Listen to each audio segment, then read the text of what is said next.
అందరికీ శుభవార్త. ప్రతి ఆదివారం 10,000 మంది ఒక చోట చేరి దేవుణ్ణి ఆరాధిస్తున్న జీవం గల దేవుని సంఘం. స్వస్థత, విడుదల, అభిషేకం పొందాలనుకుంటున్నారా? దురాత్మ శక్తుల నుంచి విడుదల కావాలా?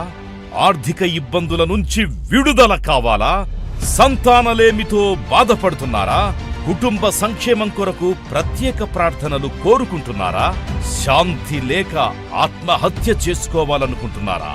నిజమైన ఖచ్చితమైన వాక్యం చేత బలపడాలని ఆశిస్తున్నట్టయితే రండి.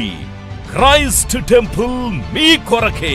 ప్రతి ఆదివారం 4 ఆరాధనలు జరుగుతున్నాయి. మొదటి ఆరాధన ఉదయం 6 గంటలకు, రెండవ ఆరాధన ఉదయం 8 గంటలకు, మూడవ ఆరాధన ఉదయం 10 గంటలకు, నాల్గవ ఆరాధన సాయంత్రం 6:30 జరుగును. స్థలం Christ temple, Mary Stella indoor stadium, Pantakaluva road, NTR circle, Vijayawada. ముఖ్య ప్రసంగికులు ప్రపంచ వ్యాప్తంగా వాక్యమునందించి కోట్లాది మందికి దీవెనకరముగా ఉన్న మన దైవజనులు రెవరెండ్ డాక్టర్ పాల్ ఇమాన్యుయల్ గారు మరియు నిస్సీ పాల్ గారు శక్తివంతమైన సందేశాలను అందించి ప్రతి ఒక్కరి కొరకు ప్రత్యేక ప్రార్థనలు చేయుదురు. హృదయాలను హత్తుకునే అద్భుతమైన స్తుతి ఆరాధన సాక్ష్యాలు, ప్రతి విశ్వాసిపై ప్రత్యేక శ్రద్ధ, గృహ దర్శనాలు, ఇంకా మరెన్నో. ప్రతి ఆరాధనలో 1000 మంది ప్రజలు పాల్గొంటూ ఆత్మీయముగా బలపడుచున్నారు. పాటలు, ఆరాధన, వర్తమానముల ద్వారా దేవుని ఆత్మీయ కార్యములు అనేకులు పొందుకుంటున్నారు. విజయవాడ చుట్టుపక్కల ప్రాంతాల నుంచే కాక 100 కిలోమీటర్ల దూరం నుంచి ప్రజలు వచ్చి ఆత్మీయ మేలులు పొందుచున్నారు. నీ ముఖ కాంతి నా ధైర్యము, నీ ముఖ కాంతి నా బలము.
నాతో నిలిచెను మరణమే, నన్నావరించగా నీ వాక్యమే నాతో నిలిచెను.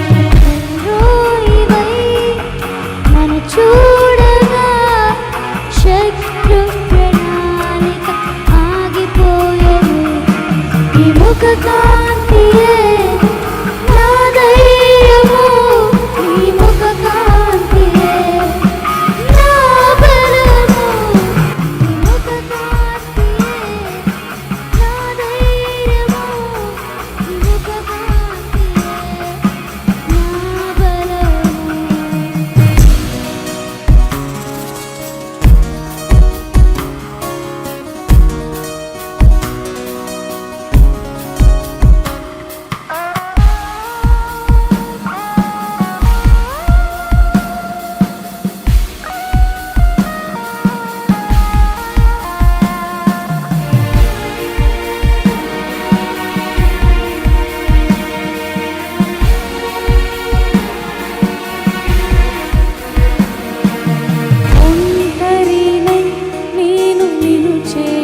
హల్లెలూయా.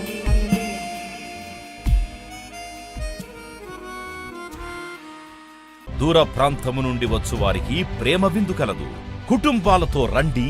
దేవుడిచ్చే గొప్ప రక్షణ, స్వస్థత, అభిషేకాన్ని పొందుకొనండి. రండి, మీ దుఃఖము నాట్యముగా మార్చబడును. మరిన్ని వివరాలకు సంప్రదించండి 8862767777. ఈ రోజున మన జీవితాల్లో సాతాను యొక్క తంత్రాలను ఎదిరించాలి అంటే, అపవాది శక్తుల మీద పోరాటం చేయాలి అంటే, మన వ్యాధుల మీద మనం పోరాటం చేయాలి అంటే, కృంగుదల మీద మనం పోరాటం చేయాలి అంటే, మన జీవితంలో చింత మీద మనం పోరాటం చేయాలంటే, పోరాటం చేయడానికి మనకు కొన్ని వెపన్స్ కావాలి. వాటినే దేవుని లేఖనం చెప్తున్న యుద్ధోపకరణాలు అన్నారు. అపవాది దుర్గాల్ని పడగొట్టాలి అంటే, మన దేవుని కోసం ఒక నమ్మకమైన సాక్షులుగా ఈ లోకంలో జీవించాలంటే మన దగ్గర కొన్ని ఆయుధాలు కావాలి. ఆ యుద్ధోపకరణాల గురించి ఉదయకాల సమయంలో మీతో మాట్లాడడానికి ఇష్టపడుతున్నాను. దయచేసి గ్రంథాలు తెరవండి. 2 కొరింథీయులకు రాసిన పత్రిక 10వ అధ్యాయము 4వ వచనాన్ని చదువుకుందాం. మా యుద్ధోపకరణములు శరీర సంబంధమైనవి కావు గాని దేవుని ఎదుట దుర్గములను పడద్రోయజాలినంత బలము గలవై ఉన్నవి. మరొకసారి చదువుతున్నాను. మా యుద్ధోపకరణములు శరీర సంబంధమైనవి కావు గాని దేవుని ఎదుట దుర్గములను పడద్రోయజాలినంత బలము గలవై ఉన్నవి. అవునండి, ఈ రోజున మనకి ఆ యుద్ధోపకరణలు అవసరం. మన జీవితాల్లో చింతలు, మన జీవితంలో నిందలు, అవమానాలు, ఆర్థికపరమైన ఇబ్బందులు, ఎస్పెషల్లీ మన స్పిరిచువల్ రియల్మ్లో ఆత్మీయంగా ఎదగకపోవడానికి కారణం ఏంటంటే సాతాను యొక్క తంత్రాలు, అపవాది మన మీద ప్రయోగిస్తున్నటువంటి అగ్ని బాణాలు, అపవాది మన జీవితంలో కలుగు చేస్తున్నటువంటి ఆ యొక్క చింత, ఆ యొక్క భయం, వీటి ద్వారా ఆత్మీయంగా మనం ముందుకు కొనసాగలేకపోతున్నాం. ఈ లోకంతో మనం పోరాటం చేయలేకపోతున్నాం. శరీరం మీద, దుష్టుడంటే అపవాది మీద, లోకంలో ఉండే శరీరాశ, నేత్రాశ, జీవుడం మీద మనం పోరాటం చేయలేకపోతున్నాం. ఆధ్యాత్మిక జీవితంలో ఎదగాలని ఆశించేటువంటి వారు తప్పనిసరిగా ఆకాశమందున్నటువంటి దురాత్మల సమూహంతో పోరాడవలసిన వారై ఉన్నారు. మనం ఆత్మీయంగా నడుస్తూ ఉన్నప్పుడు మనకు కనిపించిన శక్తులతో మనం పోరాటం చేయాల్సి వస్తుంది. వాటినే దురాత్మ శక్తుల ప్రభావం అన్నారు. ఆ దురాత్మ శక్తులతో పోరాటం చేయాలంటే మనకు యుద్ధోపకరణాలు కావాలి. ఉదయకాల సమయంలో ఒక 4-5 యుద్ధోపకరణాలు మీతో మాట్లాడదాం. తద్వారా మీరు ఆత్మీయంగా మీరు పటిష్టంగా ఉండాలండి. ఒకవేళ మీ బాహ్య పురుషుడు రోజు రోజుకి కృషించిపోతున్నా, రోజు రోజుకి బలాన్ని కోల్పోతున్నా, మీ యొక్క బాహ్య పురుషుడు అందవిహీనుడు అవుతున్నా, మీ బాహ్య పురుషుడు శక్తిహీనుడు అవుతున్నా సరే, ఆంతర్య పురుషుడు రోజు రోజుకి ఎలా ఉండాలి? నూతనపరచబడాలి. అంటే అర్థం ఏంటి? శరీరం రోజు రోజుకి ఓల్డ్ అవుతూ ఉంటుంది. శరీరములో మనకి సమస్యలు బయలుదేరుతుంటాయి, వ్యాధులు బయలుదేరుతుంటాయి, ఇబ్బందులు ఎదురవుతుంటాయి. అపోస్తలుడైన పౌలు అంటాడు, మా బాహ్య పురుషుడు కృషించిపోతున్నా మా ఆంతర్య పురుషుడు రోజుకి నూతనపరచబడుతున్నాడు అన్నాడు. అంటే ఆత్మలో మనం ఏమవ్వాలి? పురుకొల్పబడుతుండాలి, ఆత్మలో వర్ధిల్లాలి. యోహాను గాయకుత్రాన్ని రాస్తూ అంటున్నాడు 3వ యోహాను పత్రికలో, ప్రియుడాను ఆత్మలో వర్ధిలుచు ప్రకారము అన్ని విషయాల్లో వర్ధిలుచు సౌఖ్యంగా ఉండాలని కోరుతున్నాను అన్నాడు. అందుని బట్టి ఆత్మలో వర్ధిల్లేటువంటి వారు అన్ని విషయాల్లో వర్ధిల్లుతారు. గుర్తుపెట్టుకోండి, నువ్వు ఆత్మలో వర్ధిల్లుతున్నప్పుడు నువ్వు అన్ని విషయాల్లో వర్ధిల్లుతావు. సామాజికంగా వర్ధిల్లుతావు, ఆర్థికంగా వర్ధిల్లుతావు, ఇంకా చెప్పాలంటే ఫిజికల్గా ఆరోగ్యపరంగా నువ్వు వర్ధిల్లుతావు. నీ కుటుంబము ఆ దేవుని యొక్క దీవెన పొందుకుంటుంది. నీ బిడ్డలు వర్ధిల్లుతారు. మొదట మన జీవితాల్లో ఆశీర్వాదం పొందాలని ఆశ కలిగినటువంటి వారందరూ కూడా ఆత్మీయంగా వర్ధిల్లటం నేర్చుకోవాలి. ఫిజికల్గా మనం ఎలాగో వర్ధిల్లుతుంటాం, కానీ ఆత్మీయంగా వర్ధిల్లినప్పుడు అన్ని విషయాలు మనం ఏమవుతుంటాం? దేవుడు మన మనోభిష్టాన్ని సఫలం చేస్తాడు, మన యత్నాన్ని దేవుడు సఫలం చేస్తాడు. ఎప్పుడో తెలుసండి? ఆత్మీయంగా వర్ధిల్లుతున్నప్పుడు. నీ యొక్క ఆంతరంగిక పురుషుడు రోజుకి ఏమవుతుండాలి? నూతనపరచబడాలి. ఆలోచన చేయండి. మీ యొక్క ఆంతర్య పురుషుడు అంటే మీ ఆత్మ ఏ విధంగా వర్ధిల్లుతుంది చూడండి. ఆత్మ సంబంధులు, శరీర సంబంధులు అనేటువంటి 2 గుంపుల గురించి దేవుని లేఖలను మనం చదువుతాం. ఆత్మ సంబంధులు, శరీర సంబంధులు. ఆత్మ సంబంధులు ఎప్పుడు కూడా ఆత్మ సంబంధమైన విషయం మీద ఏముంచుతారు? వారు మనసు ఉంచుతారు. శరీర సంబంధులు ఎప్పుడు శరీరం కోసం బ్రతుకుతారు కదా. ఏం తిందామా, ఏం ధరించుకుందామా అని ఆలోచన కలిగినటువంటి వారు. పరిశుద్ధంలో 2 గొప్ప ధనవంతులు మనం చూస్తాం. కీర్తనలో దావీదును మనం చూస్తాం. అతడు ఆత్మ సంబంధాన్ని ఖచ్చితంగా చెప్పచ్చు. ఎందుకంటే ఆత్మ సంబంధమైన విషయాల మీద మనసు ఉంచాడు. నా ప్రాణం యెహోవాను సన్నతించుము, ఆయన చేసిన ఉపకారాలు దేనిని మరొకము, ఆయన నీ దోషములన్నీ క్షమించువాడు, నీ సంకటములన్నీ కుదుర్చేటువంటి వాడు. దావీదు దేవునికి ఇష్టానుసారుడుగా ఉన్నాడు. A man after God's own heart అని ఆ దావీదు గురించి దేవుడే గొప్ప సాక్ష్యం ఇచ్చాడు. వీరు ఆత్మ సంబంధులు. ఖచ్చితంగా దావీదు ఆత్మ సంబంధి కాబట్టి ఆత్మ సంబంధంగా నడిచాడు. శత్రువును కూడా ప్రేమించగలిగాడు, సమాధానాన్ని కోరుకున్నాడు, దేవుని ఆత్మతోను సత్యంతోను ఆరాధించాడు, ప్రార్థనా జీవితాన్ని కలిగినటువంటి వాడు, దేవుని వాక్యాన్ని ప్రేమించినటువంటి వాడు దావీదు. అదే రీతిగా ఆత్మ సంబంధిని మరొక వ్యక్తిని మీ ముందు పెడతాను. ఆ వ్యక్తి బాప్తిస్మిచ్చు యోహాను. అతడు మండుచు ప్రకాశించున్న దీపమై ఉన్నాడు. దేవుని సన్నిధన్నా, దేవుని ఆరాధించడం అన్నా, దేవుని వాక్యాన్ని ప్రకటించడం అన్నా ఆసక్తి కలిగినటువంటి వాడు. అంటే చూడండి, ఆత్మ సంబంధుల యొక్క వారి జీవితాలు విశ్వాసంతో నింపబడతాయి, వారి జీవితం నిరీక్షణతో నింపబడతాయి. అబ్రహాము కూడా ఆత్మ సంబంధే. అందును బట్టి శరీర సంబంధమైనటువంటి కోరికలతో ఆ వ్యక్తి ఎక్కువగా నింపబడలేదు. దేనికి దేవుడు శిల్పి నిర్మాణకుడు ఉన్నాడు, ఆ పట్టణం కొరకు ఎదురు చూస్తున్నాను అన్నాడు. కానీ ఒక శరీర సంబంధం ఉంచుతాను. ఆ వ్యక్తి ఎవరంటే ధనవంతుడు. నా ప్రాణమా తినుము త్రాగుము సుఖించుమన్నాడుగా. ఆ వ్యక్తిని ఏ జాబితాలోకి మనం వెయ్యాలి? శరీర సంబంధి. అంటే బాగా తినాలి, బాగా త్రాగాలి, బాగా సుఖించాలి అనే కాన్సెప్ట్ కలిగినటువంటి వాడు శరీర సంబంధి. ఏషావు ఉన్నాడు చూసారా, ఏషావు కూడా శరీర సంబంధే. ఒక్క పూట కూటి కొరకు తన యొక్క జ్యేష్ఠత్వ హక్కుని అమ్మేసుకున్నాడు. చూడండి ఎంత దౌర్భాగ్యుడో. జ్యేష్ఠత్వ హక్కు అంటే నిజంగా పెద్ద కొడుక్కి ఎంత వాల్యూ ఉంటుందండి కుటుంబంలో. పాత నిబంధనల కాలంలో పెద్ద కొడుక్కి ఎంత గౌరవం అంటే తండ్రి ఆస్తిలో 3 వంతులు పెద్ద కొడుక్కి ఇచ్చేసేవారండి. అంటే ఇంటి పేరు నిలబెడతాడు, పైకి ఇంటి గౌరవం నిలబెట్టేటువంటి వాడు పెద్ద కొడుకే. అందుని బట్టి తండ్రి ఆస్తిలో 3 వంతులు అంటే తండ్రికి ₹1,00,000 ఉందనుకోండి, ₹1,00,00,000 ఉందనుకోండి, 75 లక్షలు ఎవరికి వెళ్ళిపోయి? పెద్ద కొడుకు వెళ్ళిపోయి. జ్యేష్ఠత్వం హక్కు అది. అసలు అది జనరేషన్స్ ఆఫ్టర్ జనరేషన్స్ ఆ గొప్ప ప్రివిలేజ్ ఉంటుంది జ్యేష్ఠుడికి. మన కుటుంబాల్లో కూడా జ్యేష్ఠునికి చాలా చాలా ఏముంటుంది చెప్పండి, వాల్యూ ఉంటుంది కదా. కుటుంబం అంతా కూడా జ్యేష్ఠుడి మాట వింటూ ఉంటారు. మా నాన్నగారు వాస్తవానికి కుటుంబంలో జ్యేష్ఠుడు. అందుని బట్టి మా అత్తయ్యల్ని కానివ్వండి, మా బాబాయిల్ని మొత్తం రూల్ చేసేది మా డాడీ అనమాట. వాస్తవానికి మా నాన్నగారి మాట ఎవరు జవదాటేవారు కాదు కుటుంబంలో. తల్లిదండ్రులు కూడా అంత గౌరవాన్ని ఇచ్చేవారు మా తండ్రి గారికి. జ్యేష్ఠుడికి ఈ తరంలో కూడా గొప్ప వాల్యూ ఉంది. కానీ శరీర కోరికలను బట్టి, ఇచ్చలను బట్టి ఒక్క పూట కూటి కొరకు, ఏమన్నా ఒక పూట తినకపోతే మనిషి ఉండలేడా?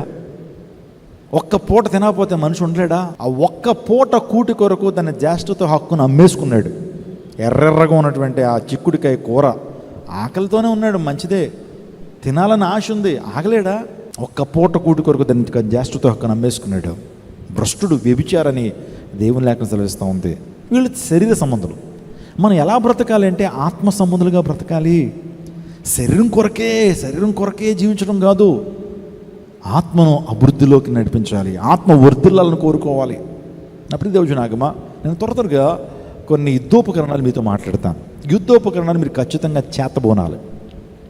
యుద్ధానికి వెళ్తున్నప్పుడు ఏ రీతిగా శత్రు మీద విజయం సాధించాలంటే సైనికుడు ఖచ్చితంగా యుద్ధోపకరణాలు చేపడతాడో, వెపన్స్ కలిగి ఉంటాడో, మనం కూడా మన శత్రువైన అపవాది మీద, మన శరీరం మీద, సాతాను మీద మనం విజయం సాధించాలి అంటే మనం కూడా మన దగ్గర కొన్ని ఏముండాలా? యుద్ధోపకరణాలు ఉండాలి, వెపన్స్ ఉండాలి, ఆయుధాలు ఉండాలి. ఇంకో మాట చెప్తున్నాను, అదేంటంటే యాకోబు పత్రిక 4:7 దేవునికి లోబడి ఉండుడి, అపవాదిని ఎదురించుడి. అపవాదిని ఏం చేయాలా? అపవాదిని చూసి మనం పరిగెత్తేయకూడదు, అపవాదిని చూసి మనం భయపడి పరిగెత్తేయకూడదు, వాడిని ఎదిరించాలి. చూడండి, మన రోడ్డు మీద వెళ్తున్నప్పుడు నైట్ టైమ్స్ కుక్కలు మన బైక్స్ని వెంటాడుతూ ఉంటాయి. ఎప్పుడన్నా ఎక్స్పీరియన్స్ చేశారా? మీరు నైట్ టైం కావచ్చు, మార్నింగ్ టైం కావచ్చు, వీధుల్లోంచి వెళ్తున్నప్పుడు కుక్కలు ఏం చేస్తాయంటే మీ బండి వెనకాల పరిగెడుతుంటాయి. మీరు ఇంకా భయపడి యాక్సిలేటర్ ఇచ్చారనుకోండి, అవి ఇంకా మీ వెనకాల పరిగెడుతూ చాలా ఇబ్బంది పెడతాయి. అలా కాకుండా బైక్ ఆపేసి స్టాండ్ వేసి నిలబడి ఆ కుక్కలు ఏమవుతాయి? పరిగెత్తుకుంటా తోక ముడుచుకుని పరిగెత్తేస్తాయి. ఈరోజున సాతాను కూడా అటువంటి స్వభావం కలిగినటువంటి వాడే. మనం ఎదిరించకపోవడం వల్లనే వాడు మనతో ఏం చేస్తాడు? ఇబ్బంది పెడుతున్నాడు. ఒక్కసారి వాడిని ఎదిరించామా, వాడు అక్కడి నుంచి ఏమవుతాడు? పారిపోతాడు. అదే దేవుని లేఖనం చెప్తా ఉంది, అపవాదిని ఎదిరించుడి, అప్పుడు వాడు మీ వద్ద నుంచి పారిపోను. రెసిస్ట్ డెవిల్, రెసిస్ట్ చేయండి, అప్పుడు వాడు మీ వద్ద నుంచి. Resist devil, then he'll flee from you. Flee అంటే పారిపోట. వాడు మీ వద్ద నుంచి ఏమవుతాడు? పాపాన్ని కూడా రెసిస్ట్ చేయాలి. పాపాన్ని ఏం చేయాలి? పాపం మీ ముందుకు వచ్చి నాట్యం చేస్తూ ఉంటుంది. నన్ను స్వీకరించు, నా నీళ్ళలోకి రా అని అంటున్నప్పుడు ఏం చేయాలి? దాన్ని రెసిస్ట్ చేయాలి. యోసేపు వలె రెసిస్ట్ చేయాలి, అంతేగాని పాపానికి లొంగిపోకూడదు. అలా రెసిస్ట్ చేసినటువంటి వారు గొప్ప దీవెనకు పాత్రులుగా ఉంటారు. Praise God. యవనస్తులారా, మీరు పాపాన్ని ఏం చేయాలి? రెసిస్ట్ చేయాలి. లేదన్నా అందరూ చేస్తున్నారు కదన్నా, అందరూ అదే తప్పు చేస్తున్నారు, నేను చేస్తే తప్పేంటని అంటావా? అందరూ నరకానికి పోతారు, నువ్వు నరకానికి పోతావా? రెసిస్ట్ చేయండి పాపాన్ని. పాపాన్ని రెసిస్ట్ చేసినటువంటి వాడు దేవుడు వాడిని బలంగా వాడుకుంటాడు. Praise God. హల్లెలూయా. దేవుడు వారిని దీవిస్తాడు, ఆశీర్దిస్తాడు. 10 మందిలో వారి పేరును ఉన్నతమైనటువంటి స్థానంలో దేవుడు నిలుపుతాడు. 10 మందికి ఆశీర్వాదకరంగా ఒక వ్యక్తి ఉండాలి అంటే, నీ ద్వారా 10 మంది జీవించాలి అంటే, నీ ద్వారా 10 మంది నవ్వాలి, నీ ద్వారా 10 మంది దీవెనలోకి రావాలంటే పాపాన్ని రెసిస్ట్ చేయాలి, లొంగిపోకూడదు. లోకమంతా లొంగిపోతుంది, కానీ యోసేపు పాపాన్ని ఎదిరించాడు, పాపాన్ని రెసిస్ట్ చేశాడు. అందును బట్టి యోసేపు ప్రధానమంత్రి స్థానంలో ఉన్నాడు. నేటికి యోసేపు గురించి మనం మాట్లాడతాం. ఉదయకాల నా ప్రయోజనం ఏంటి? మన యొక్క ఉద్యోపకరణాలు ఏమై ఉండాలా? మొదటగా యేసు నామం మన యొక్క ఉద్యోపకరణం. స్తోత్రం చెప్పండి. Hallelujah. The name of Jesus is our spiritual weapon. మనం ఏ నామాన్ని చేతబోనాలంటే యేసయ్య నామం. యేసయ్య నామం శక్తి ఉంది. ఇందాక ప్రియులు పాడుతూ వస్తున్నారు, యేసయ్య నామం శక్తి గల నామం, సాటి లేని నామం. ఈ ప్రపంచం అన్ని నామముల కంటే ఉన్నతమైన నామం ఏ నామము? యేసయ్య నామం. అది మనుషుల ద్వారా పెట్టబడిన నామం కాదు. సాక్షాత్తు దేవాదేవుడే యేసు అన్న మాటకు తన ప్రజలను వారి పాపం నుంచి ఆయన రక్షించిన కనుక యేసు అని పేరు పెట్టు. ఫిలిప్పీయుల రాసిన పత్రిక 2వ అధ్యాయము 9వ వచనం నుంచి 11వ వచనం వరకు చదువుదాం. అందుచేతను పరలోకమందున్న వారిలో గాని భూమి మీద ఉన్న వారిలో గాని భూమి క్రింద ఉన్న వారిలో గాని ప్రతి వాని మోకాలును యేసు నామములో వంగునట్లును ప్రతి వారి నాలుకను తండ్రి అయిన దేవుని మహిమార్థమై యేసుక్రీస్తు ప్రభువని ఒప్పుకొనున్నట్లును దేవుడు ఆయనను అధికముగా హెచ్చించి ప్రతి నామమునకు పైనామమును ఆయనకు అనుగ్రహించును. The name above all names అంటే ప్రతి నామమునకు పైనామము యేసు నామం. ఈరోజు యేసు నామములో ప్రతి నాలుక ఏమవుతుందట? ప్రతి నాలుక కన్ఫెస్ చేస్తుందట. Every tongue will acknowledge that Jesus Christ is the Lord. Every tongue will confess that Jesus Christ is the Lord. ప్రతి నాలుక యేసే దేవుడిని ఒప్పుకుంటుందట. ప్రతి మోకాలు, every knee should bow down the name of Jesus. యేసు నామం ముందు ప్రతి మోకాలు ఏమవుతుంది? వంగుతుంది. ప్రతి నాలుక కన్ఫెస్ చేస్తుంది, ప్రతి నాలుక అక్నాలెడ్జ్ చేస్తుంది యేసే ప్రభు అని. 3.5 సంవత్సరాలు మాత్రమే ఆయన పరిచయం చేశారండి. 3.5 సంవత్సరాలు మాత్రమే ఆయన పనిచేశారు. కానీ ప్రపంచవ్యాప్తంగా ఎన్ని కోట్ల మంది ఈ రోజున జనాభాలో సగానికి సగం పైగా యేసు ప్రభు ఆరాధికులే కదా. యేసు ప్రభు ఆరాధికుల్లో రాజ్యాధినేతలు ఉన్నారు. యేసు ప్రభు ఆరాధికుల్లో సోషల్ రిఫార్మర్స్ ఉన్నారు. యేసు ప్రభు ఆరాధికుల్లో చాలా నోబెల్ ప్రైజ్ గ్రహీతలు ఉన్నారు. యేసుక్రీస్తు ప్రభు ఆరాధికులు అనేక మంది రాజ్యాన్ని పరిపాలించిన ప్రధానమంత్రులు ఉన్నారు, అనేక డాక్టర్స్ ఉన్నారు. ప్రపంచవ్యాప్తంగా కులాలకు అతీతంగా, భాషలకు అతీతంగా, రాష్ట్రాలకు అతీతంగా, జాతులకు అతీతంగా, వర్గాలకు అతీతంగా యేసే దేవుడిని ఒప్పుకుంటున్న వారు కోట్ల మంది ఉన్నారు. స్తోత్రం చెప్పండి. హల్లెలూయా. ప్రపంచంలో అతిపెద్ద మతం ఏంటంటే క్రిస్టియానిటీ అండి. ప్రపంచవ్యాప్తంగా ప్రతి దేశంలో కొన్ని కోట్ల మంది యేసు ప్రభు ఆరాధికులు ఉన్నారు. స్తోత్రం చెప్పండి. ఈవెన్ చైనా అనేటువంటిది కమ్యూనిస్ట్ దేశం.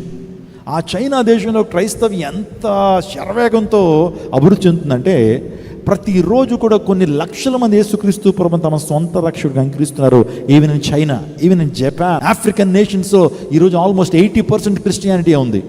అమెరికా చెప్పుకోనక్కర్లేదు, మొత్తం క్రిస్టియన్ దేశంగా కనబడతా ఉంది. ఆస్ట్రేలియా, ఎక్కువగా ఈ దేశాలు అభివృద్ధి చెందినటువంటి దేశాలన్నీ కూడా క్రిస్టియన్ కంట్రీస్గానే ఉన్నాయి. మన బిడ్డలందరూ ఎక్కడ చదవాలనుకుంటారు చెప్పండి? భారతదేశంలో ఎవరు చదవాలనుకోవట్లేదు. అందరు ఎక్కడికి వెళ్ళిపోవాలా? అమెరికాకి వెళ్ళిపోవాలి, ఆస్ట్రేలియాకి వెళ్ళిపోవాలి, లండన్కి వెళ్ళాలని అందరూ అటువైపు వెళ్తున్నారు. ఎస్, ఎందుకంటే యేసయ్యను ఆరాధించేటువంటి దేశాలు అభివృద్ధి పదంలో నడుస్తూ ఉన్నాయి. స్తోత్రం చెప్పండి. హల్లెలూయా.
యేసుక్రీస్తు నామం పేట మీకు అందరికీ శుభాలు తెలియపరుస్తున్నాను.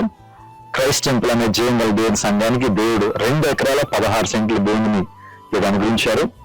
సో ఇదే స్థలంలో మహాదేవుని యొక్క గొప్ప మందిరం నిర్మించబడాలని ప్రార్థన చేస్తూ వచ్చాం. దేవుని చిత్తమైతే ప్రతి సమయంలో ఈ యొక్క మందిరాన్ని ప్రారంభించాలని నేను ఆశపెడుతున్నా. పర్మిషన్స్ ప్రభుత్వం ఇస్తా ఉన్నారు. ప్రస్తుతానికి ఈ ప్రాంతం అంతా కూడా చదువు చేసి పనులు ప్రారంభించడం జరిగింది. వెనకాలటువంటి ఆ చిన్న కన్స్ట్రక్షన్ లో కూడా ఒక వాచ్మెన్ ఉంచాలని నేను ఆశపెడుతున్నాం. మీరు ప్రార్థన చేయండి. దేవుని కార్యాలు బహుబలంగా విజయవాడపట్నం జరిగించాలని, ఇక విజయవాడ పట్టణాన్ని కేంద్రంగా చేసుకుని ఈ పరిచయం దేవుడు ప్రపంచవ్యాప్తంగా విస్తరింప చేయబడాలని మేము కోరుతా ఉన్నాం. కాబట్టి అనుదిన ప్రార్థనలో జ్ఞాపకం ఉంచుకోండి. ఈ రోజు నుంచి పనులు ప్రారంభించబడతా ఉన్నాయి. దేవుని చిత్తం అయితే సో నెక్స్ట్ ఇయర్ కి నూతన మందిరంలోకి వెళ్ళాలనేటువంటి ఆలోచన, ఆశ మాకుంది.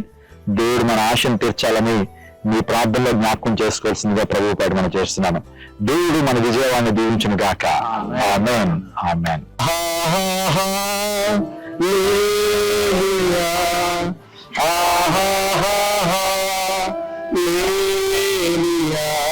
ఇక మధ్యాహ్న కాల సంఘంలో ప్రభు మనందరినీ ఏక కుటుంబీకులుగా క్రైస్ట్ టెంపుల్ సంఘ విశ్వాసులుగా ఈ ప్రాంతాన్ని నడిపించారు. ఒక నిర్మాణం జరిగించాలని పర్మిషన్స్ కోసం ఆల్రెడీ అప్లై చేస్తాం తండ్రి. వాటిని మీరు ఇస్తున్నారు, మీకు స్తోత్రాలు. మీ చిత్తమైతే ప్రభు ఈ రోజు ఈ యొక్క ప్రాంతం అంతా కూడా మేము చదువు చేస్తున్నాం. ఈ ప్రాంతంలో ప్రార్థన చేస్తున్నాం. అధికారులతో మీరు మాట్లాడండి, ప్రజా పరిపాలకులతో మీరు మాట్లాడండి. ఈ ప్రాంతం అంతా మీ మహిమతో నింపండి. మీకు స్తోత్రాలు తెలియపరుస్తూ మీకే మహిమ తెలుస్తూ యేసు శక్తి కలిగిన నామములో వేడుకుంటున్నాం తండ్రి. సకల ఆశీర్వాదాలకు కారణమైన శ్రేష్టమైన నామానికి వేలాది వందనాలు, స్తుతులు, స్తోత్రాలు చెల్లిస్తున్నాను ప్రభా. ఒక సొంత స్థలంలో మందిరం ఉండాలన్న ఆశ మేము కలిగి ఉండగా మీరు ఇచ్చిన ఈ అద్భుతమైన సమయమును బట్టి, స్థలమును బట్టి మీకు స్తోత్రాలు ప్రభా. అయ్యా, ఇది మా అందరికీ సమృద్ధిగా ప్రభనైనా నీ మందిరం కట్టబడి నిన్ను స్వేచ్ఛగా ప్రభ మేము ఆరాధించేటకు కృప చూపించండి. స్తుతించి ప్రార్థించడి వేడుకుంటున్నాము తండ్రి. దేవుని నామానికి మహిమ కలుగును గాక. ఇప్పటివరకు ఈ ప్రాంతంలో ప్రార్థన చేశాం. దేవుని యొక్క మహిమ ఈ ప్రాంతానికి దిగి వచ్చిందని నేను నమ్ముతున్నాను. అతి త్వరలో ఈ ప్రాంతంలో చర్చ్ మాత్రమే కాదు, ఒక ఆర్ఫనైజ్, ఒక శ్రేష్ఠ ఫౌండేషన్ లో బిల్డింగ్, ఆ తర్వాత ఒక వంటశాల, ఒక డైనింగ్ హాల్, ఇంకా అనేకమైనటువంటి ప్లాన్స్ ఉన్నాయి. కాబట్టి మీ అందరూ ప్రార్థన చేయండి. మీ అనుదిన ప్రార్థనలో దయచేసి ఈ క్రైస్ట్ టెంపుల్ దాని నిర్మాణం జ్ఞాపకం చేసుకోవాల్సిందిగా ప్రభుత్వం చేస్తున్నాను.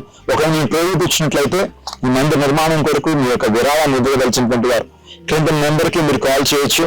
మా సిబ్బంది మీతో మాట్లాడతారు. లేకపోతే మీరు ఈ ప్రాంతానికి వచ్చి ఈ ప్రాంతాన్ని చూచి మీ యొక్క ప్రత్యేకమైన ఆఫరింగ్ ని, మీ యొక్క ప్రత్యేకమైన విరాళాన్ని మందిర నిర్మాణం కొరకు మీరు ఇవ్వచ్చు. దయచేసి ఈ విషయాన్ని మీ యొక్క అనుదిన ప్రార్థనలో జ్ఞాపకం చేసుకోవాల్సిందిగా ప్రభువు ప్రకటన చేస్తున్నాను. దేవుడు మన విజయవాడ పట్టణాన్ని దీవించును గాక. దేవుడు మన భారతదేశాన్ని దీవించును గాక. ఆమేన్.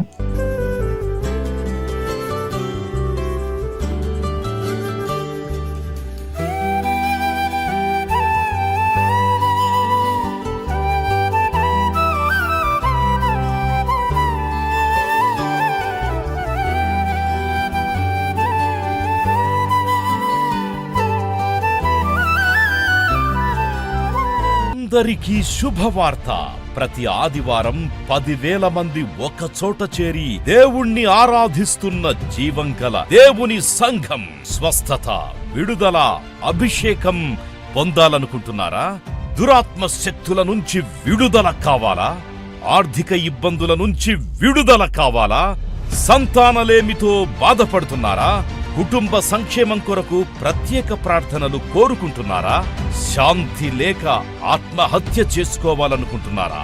నిజమైన ఖచ్చితమైన వాక్యం చేత బలపడాలని ఆశిస్తున్నట్టయితే రండి. క్రైస్ట్ టెంపుల్ మీ కొరకే.